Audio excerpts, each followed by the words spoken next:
साल था 11 जून 1948। बिहार के जिला गोपालगंज के एक खेड़ा गांव फुलवरिया में केशव प्रसाद यादव की पत्नी मरसिया देवी ने एक बच्चे को जन्म दिया।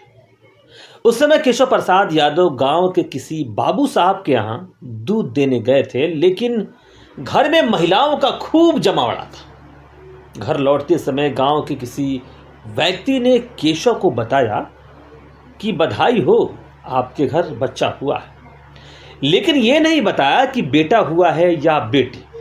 इतना सुनते ही केशव प्रसाद तेज कदम चलते हुए घर पहुंचे। द्वार पर जैसे पहुंचते ही कि महिलाओं ने बताया कि बेटा हुआ है, बधाई हो केशव। आदाब, मैं इरफान, आप देख रहे हैं भारत रिप्रेजेंटर का खास शो नेताजी संकट में। केशव प्रसाद का यह दूसरा बेटा था। इतना सुनते ही केशव प्रसाद के चेहरे पर एक लाल लाली की लकीर खिंच गई, जैसे घर में जल्द ही खुशहाली आने वाली हो। केशव प्रसाद जाति से यादव और परंपरागत रूप से गाय भैंस पालने और दूध बेचने का काम करते थे। यादव का सारा परिवार मवेशी पालन का काम करता था। परिवार आर्थिक रूप से बड़ा कमजोर था, संपन्न नहीं था। केशव किसानी और पशुपालन से जुड़े थे। गाय भैंस पालना, दूध बेचना, खेत में काम करना उनका मुख्य पेशा हुआ करता था। इस दौरान छोटा बच्चा बड़ा होता गया। अब मरसिया देवी बच्चे को लाल की जगह लालू पुकारने लगी थी। घर में दूध, मलाई, मट्ठा की कोई कमी नहीं थी, लेकिन दूध तो लालू को आसानी से मिल जाता, पर मट्ठा मलाई घर का होकर भी नहीं मिलता। सारा मलाई मट्ठा बाबू साहब के यहाँ चला जाता। लालू को मट्ठा मलाई नहीं मिलता, जिससे लालू को चिढ़ होती, लेकिन मलाई मट्ठा से ही घर का लालन पालन या खर्चा चलता। लालू बचपन में ही गाय भैंस चराने लगे। चारा लाने जैसे काम भी पिता के साथ करने लगे थे। लालू दूध, मट्ठा, मलाई तो बेच लेते थे, लेकिन हिसाब किताब नहीं कर पाते थे।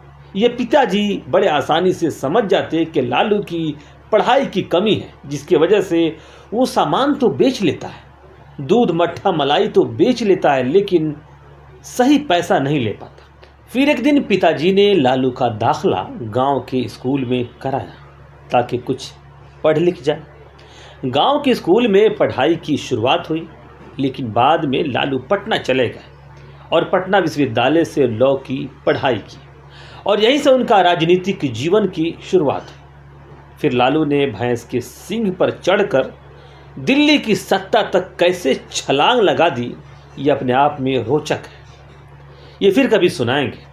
और फिर वो भी दिन आया जब लालू ने बिहार के सत्ता का बागडोर अपने हाथ में लिया और अडवाणी के उस रथ को रोक दिया, जिसको रोकने की ताकत किसी मुख्यमंत्री की छाती में नहीं थी।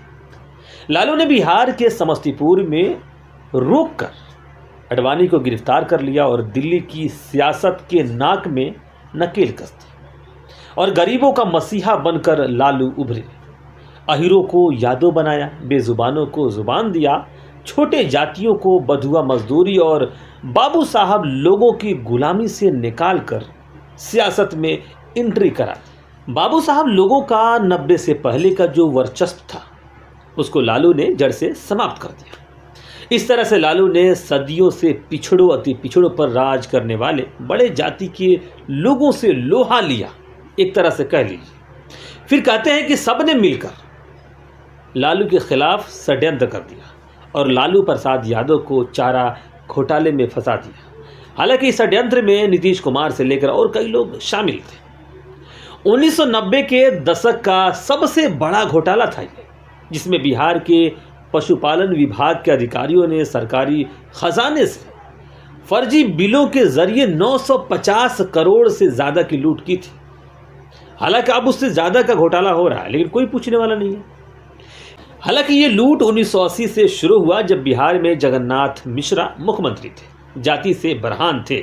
फिर इनके खिलाफ कोई क्या करेगा।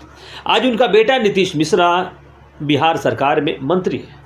फिर लालू प्रसाद यादव 1990 में बिहार के मुख्यमंत्री बने और ये घोटाला 1996 तक चलता रहा। पशुओं के चारे, दवाइयों, उपकरणों आदि की फर्जी खरीद दिखाकर सरकारी पैसे से खूब लूट होती रही। 1996 में बिहार के तत्कालीन महालेखागार कैग की रिपोर्ट में घोटाले का खुलासा हुआ, जब पता चला कि कई जिलों में एक ही तरीके से लाखों करोड़ों रुपए फर्जी कंपनियों और आपूर्तिकर्ताओं को दिए गए, तो जांच होना लाजमी था। सीबीआई ने जांच अपने हाथ में ली और पाया गया कि अधिकारियों ने निजी आपूर्तिकर्ताओं के साथ मिलकर फर्जी बिल बनाए, नकली कंपनियों के नाम पर पेमेंट हुआ। इसमें राजनेताओं की मुख्य सहमति और सीधी मिलीभगत पाई गई। लालू यादव तब बिहार के मुख्यमंत्री थे। सीबीआई की जांच में यह सामने आया कि मुख्यमंत्री के रूप में वो इस घोटाले को रोक सकते थे, लेकिन उन्होंने रोका नहीं। कुछ मामलों में उन पर आरोप भी लगा कि वो इस घोटाले में शामिल थे या जानबूझकर अनदेखा किया। सीबीआई ने लालू यादव के खिलाफ षड्यंत्र और भ्रष्टाचार के तहत कई मामले दर्ज किए।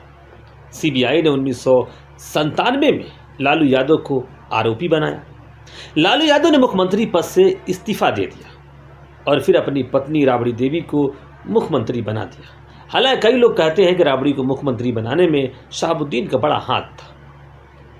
कई सालों तक ट्रायल चला, फिर 2013 में पहली बार लालू यादव को सजा सुनाई गई। बाद में 2018, 2021, 2022 में भी उन्हें अलग अलग मामलों में 5 साल, 7 साल और 5 साल की सजा हुई। ये सभी टाइम इलेक्शन के समय की है। वो कई बार जेल गए और स्वास्थ्य कारणों से बेल पर बाहर भी आए। अब सवाल ये है कि क्या लालू यादव फंसाए गए थे? इस पर कई लोगों के अलग अलग राय रखते हैं। कुछ लोग कहते हैं कि लालू पिछड़ा थे, इसलिए उन्हें राजनीतिक रूप से निशाना बनाया गया, क्योंकि उन्होंने मंडल कमीशन लागू कर ओबीसी जातियों को आरक्षण दिया था, जो बड़े जातियों को जमीनें। और लोग कहते हैं कि लालू के विरोधियों ने लालू को इसमें फंसाया, लेकिन कानूनी और सबूतों के अनुसार अदालत ने उन्हें कई बार दोषी ठहराया। सजा सीबीआई की रिपोर्ट, गवाहों और दस्तावेजों की आधार पर दी गई। सुप्रीम कोर्ट ने भी ट्रायल और सजा को वैध ठहराया। हालांकि इससे अब ज्यादा घोटाले हो रहे हैं। खुद बीजेपी के कई राज्य के मुख्यमंत्री ऐसे हैं जो घोटाला करके सरकार चला रहे हैं। एग्जाम्पल के तौर पर असम के मुख्यमंत्री को आप ले लीजिए, या सहयोगी दल आंध्रा के मुख्यमंत्री को ले लीजिए, चंद्रबाबू नायडू को। फिलहाल आज के लिए इतना ही, फिर कल हम मिलेंगे दूसरे टॉपिक पर। जब तक के लिए आदाब। अगर आपको ऐसे टॉपिक पसंद आते हैं तो कमेंट ज़रूर कीजिएगा, हम आगे भी इसको कंटिन्यू करेंगे।